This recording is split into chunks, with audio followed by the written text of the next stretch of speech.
चुकून एका वळणावर सहज कसे गमतीनं भेटलो, उगीच खुळा प्रेमाचा खेळ आपोआप एक खेळलो.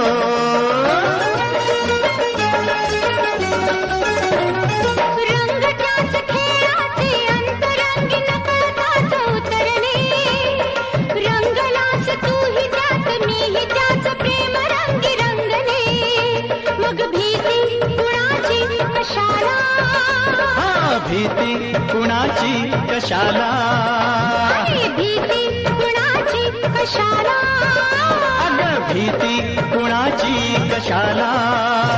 ना सांगताच आज हे कळे मला, कसा जीव माझा तुझ्यामध्ये गुंतला.